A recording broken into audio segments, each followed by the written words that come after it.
Okay, so ito yung board na tinanggal natin. So makikita nyo yan dito. Ito yung neutral. Automatic yan, papunta yan dito sa pan motor. Ayan. Ito yung pan motor out ha, yung kulay red. Ayan. So may resistance na siya dito. Ang naging problema natin, ito yung line papunta rin doon. So shorted yung pinaka-switching niya. Naka-automatic switch na kaagad siya. So dumaan yung switch niya, hindi relay type ang ginamit ng switch sa IC type. So ito, yung speed niya, yung reduce ng speed, yung low, medium, high, ang nagko-control dyan, itong IC din na ito, yun. So mas minabuti natin na palitan na lang ng bago yung board kaysa palitan. Pero ito may pag-asa pa namang ma-repair eh. Papalitan lang tong IC na ito. Yan o. Susunog kasi siya doon. Yun o. So ang naging rason nito, maaaring may kumalang sa pan motor tapos na-i-on yung unit. So napigilan o napuwersa yung IC kaya nasunog siya, or pwedeng hindi natin masabi kung ano yung tunay na naging rason ng pagkasira o dahilan. Ayan o, short. Okay, so yung line automatic yan, pasok na kagad yan dito eh.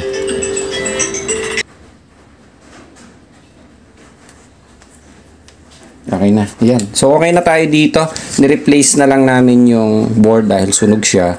So bago kasi yung unit, hindi na natin siya in-allowed na i-repair lang. So baka bumigay din kaagad. So replacement na ang ginawa natin. Ayan. So ito yung IC. So may possible naman, pwede nilang gawing reserva ito or pwedeng pagtiyaga ang i-repair. Papalitan lang tong switching IC na ito. Okay, so nang nangyari dyan, nagkaroon ng short yung line papunta doon sa ating line ng ang pan motor. Ayan o. Kaya may resistance na siya. So yung neutral, automatic meron na yan eh. Dito.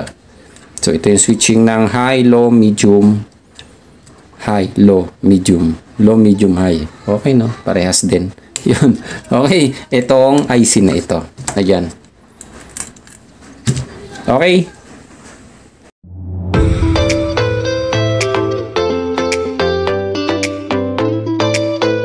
Okay, good morning. Yung ipapakita namin video sa inyo, actually warranty pa ito eh. Bago pa siya. Yun. Si remote to, hindi pa natatanggal. Sumiit ko kamay ko. Ako ito tatanggalin. Yun. Kala ko may iiwan na eh. Ayan. Okay. So, simple lang naman. Bagong-bago eh. Oh. Naikabit na nila to, pero naging problema nila. Saksak natin. Yun. Naka-off siya. Naka-off yung unit na yan. Pero yung pan, kumanda na kagad yun. Oh. Yan. So, warranty pa ito dapat ni Colin. Okay? So, ang naging problema niya, board. So, ito lang ang medyo masakit. Kasi yung unit dapat ay covered ng warranty. Kaya lang, so dahil hindi ASC ang nagkabit, so na-void ang warranty. So, yun lang naman ang pagkakaiba nung ASC ka at saka hindi ka ESC. So talagang magkakaroon ng problema. So pwede naman yan kung like ikaw ay isang freelance technician. Pwede ka naman magpa-accredit doon sa isang service center na ikaw ang magkakabit. So magpapa-startup ka. So sa amin as service center, ina-allowed namin yung mga gano'n na siyempre para may trabaho rin yung mga nagpi-freelance. Kaya lang siyempre, once na freelance ka, huwag mong iiwanan sa problema ang service center kapag nagkakaroon ng problema or aberya sa mga install para hindi masira yung mga nagpi-freelance. So, yun lang naman din ang pinapakiusap namin. Okay, so sa ganito, for, hindi talaga siya dumaan sa ESC, hindi siya nagpa-startup, or hindi ko alam kung ano yung talagang naging kwento nila doon sa may-ari at saka doon sa nag-install. So Meaning na void. So kasi kapag na void ang warranty, lahat void eh. Void ang warranty ng unit, void ang warranty ng compressor, void ang warranty ng parts, yun. Lahat void. So kami naman, kumukuha rin kami kung hindi kami nagpa-start up. Kapag kami ang nag-install ng unit, kung hindi kami accredited, automatic yun, kami ang nag-handle ng warranty. Kung magka-problema ang compressor, magka-problema ang board, kino-cover namin lahat yun. Kami ang sumushoulder lahat. Ayan. Para hindi naman lugi. Okay. Tinanggal ko lang yung cover. Para hindi naman lugi yung bumili, yung consumer. Yan. So, minsan kasi ang nagkakabit, hindi naman natin naiiwasan. Yung installer is kakilala ng may-ari or trusted na technician na may-ari. So, pwede nyo ilapit yan doon sa mga accredited service kung bibigyan kayo ng accreditation na kayo yung installer o authorized installer. Pwede naman yon kasi kami ginagawa naman namin eh. Kahit hindi namin regular na technician, binibigyan namin ng accreditation na sige kayo mag-install pero under supervision namin. Para kung magkakaproblema yung unit, pwede nating ilapit o palitan katulad nito, sira ang board. So, kung sira ang board, i-covered siya dapat ng brand. Kung anong brand, katulad nito, Collins. So, dapat covered siya ni Collins. So, dahil nga hindi siya accredited installer, hindi siya na-covered. Ayan. Okay. Ayan. So, ang problema niya, itong board mismo, tatatanggalin ko na lahat para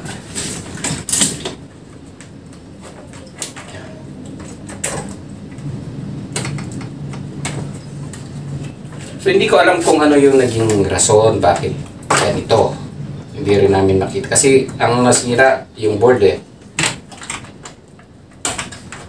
So, inilapit lang sa atin para gawin. So, dahil hindi, wala, inanapan namin sila ng startup at saka resibo.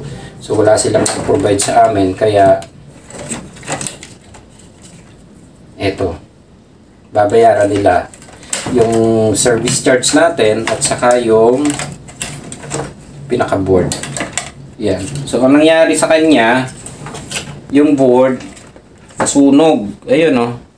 Yung, ito ay, ano to eh, switching nung pan motor. So, hindi siya relay type. AC yung ating pan motor. Pero, hindi siya relay type. IC yung ginamit na switching. Ito yon, sunog siya. So, hindi natin siya pwedeng basta i-option ng repair lang. So, in-option natin, replacement na mismo yung board na ito. Ayan, sunog. Okay, so itutuloy ko siya saglit mamaya, kakalasin ko lang. Okay, so ito na yung bagong board. So, ang model ng ating board ay KSM IW15 9L1M. So, mga modelong unit pa ito eh. Mga bago pa.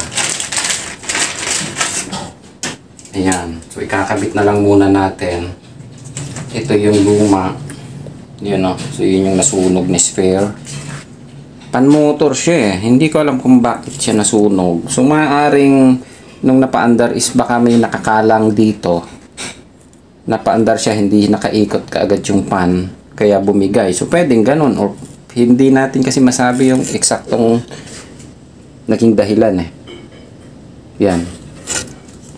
Okay, so yung pan naman, naka-pre-wheel naman, maayos naman ang ikot. And tingnan natin yung resistance din pala ng pan motor. Okay. So, supply lang naman siya. Nasaan ba yung aking tester? So, ito check ko lang din pala yung pan. Baka may naging diferensya.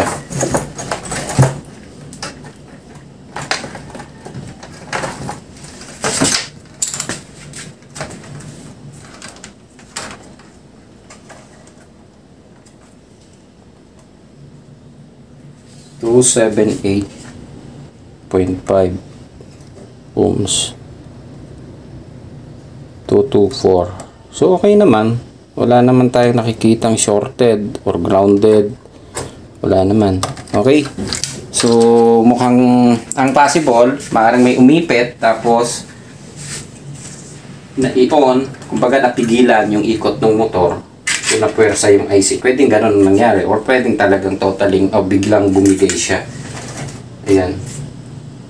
So, yun nga, ang sinasabi ko lang doon sa problema, pwede kayong magpa-accredit doon sa mga like katulad nito, Pauline. Pwede nyo ilapit doon sa mga authorized service center na kayo yung mag-i-install. Tapos, magpapa-start up kayo. So, ganun talaga para mag-protect. Hindi naman kayo gagastos tulad niyan. So, mapapagastos sila dahil hindi sila nagpa-start up. So, ang mangyayari, yung kabuuang aircon unit, void warranty na siya. Hanggang doon sa compressor, void ang warranty. So, magsushoulder talaga nito yung installer na nag-handle sa inyo. Ayun. So, hindi naman natin pinipigilan or hindi naman natin binabawalan yung freelance. Ang sinasabi lang namin as bilang kami service center, magpa-accredit kayo or lumapit kayo, humingi kayo ng startup, magpa-guide kayo doon sa mga authorized service center para i-authorize kayo na kayo yung installer. So, ang mga installer kasi, katulad namin, dumadaan yan sa pa-training ng mismong brand. Katulad nito si Colin, so pinapupunta doon sa kanilang office para i-train yung mga installer. So, sa amin naman, pwede naman kami ang mag-guide sa inyo. Pwede yon. I-allowed namin as technician namin kayo or authorized namin kayo na installer. Ayun. So, ang pakiusap lang naman natin, kapag sa mga ganitong sitwasyon, kung inallowed namin ang freelance, huwag niyong iiwanan sa area ang service center. Kung may problema ang unit, babalikan natin. Kasama niyo kami or kayo, babalikan niyo yung problema. Huwag niyong iiwanan. Okay? Kahit na gumastos, kasi ang kawawa yung consumer o yung may-ari ng unit. Okay? So, ikakabit ko lang ito. Babalikan ko ulit kayo. Okay, so okay na yung unit na pinalitan natin ng board. Ayan. Nakokontrol na yung pan niya. Yun. Pinatay ko, namatay din yung aircon natin. No? Yan. So, wala na yung fan. Hindi siya katulad kanina na kapag kabuhay patay yung unit, yung fan tuloy-tuloy pa rin ang andar. So, ang naging problem nga lang, balikan lang ulit natin na yung switching IC ng pan motor. Okay, so ulitin ko lang ulit. Yung mga ganito, hindi naman natin kasi pinipigilan yung mga nagpi-freelance or yung customer na kakilala niya yung installer o mas trusted niya yung installer. So, ang sinasabi lang namin dito is yung installer o yung freelance ay magpa-accredit kayo dun sa brand na ikakabit nyong unit para ma-guide kayo. Bukod sa ma-guide is yung warranty is hindi mabuboy. So katulad nitong pangyayari na ito, na ikabit na siya, nagka-problema, so automatic ang warranty niya void mula compressor hanggang sa installation at sa liit ang parts, void ang warranty. So hindi natin siya pwedeng ipasok as warranty. So kailangan nilang bayaran ang board, kailangan nilang bayaran yung service pag ipinasok nila sa service center. Ayun. So, yun lang naman. Kasi ang nagiging kawawa sa mga ganitong problema is customer o yung consumer. Hindi naman. Then, kapag nagpa-accredit kayo, advice ko lang doon sa mga nagpi-freelance, pag nagpa-accredit kayo, wag nyong iiwanan yung service center. Kapag may problema ang unit, babalikan nyo yun. Responsibilidad nyo yun. Kasi kumita kayo, sabihin na natin, nagbayad kayo ng startup, babalikan nyo yun as kayo ang technician. Kasi automatic yun, 1 year ang warranty 1 year ang warranty sa installation, 1 year sa spare, other parts. Compressor is 3 years to 5 years. Depende kung commercial or residential. 3 years to 5 years. Okay. Sagutin ko lang muna. Ayan. So, okay na tayo dito. Okay na yung unit. Ayun nga lang. So, yun lang naman yung advice namin. Hindi po namin, ulit ko hindi namin pinipigilan or binabawalan na mag-install ang mga freelance or hindi accredited na service center. So, ang kailangan lang po ay magpa-accredit kayo doon sa kakilala nyong accredited service center ng mga brand na ikakabit nyo para ma-guide kayo, mabigyan kayo ng startup and hindi ma-void ang warranty. Kasi sa ganitong labanan, ang kawawa, customer, consumer, hindi kayo. Kasi kumita na kayo eh. Kung pag inilapit siya ng may-ari doon sa service center, automatic magbabayad sila ng service. So kawawa ang consumer, kawawa ang customer. Okay? So ayos na tayo dito. Ayos.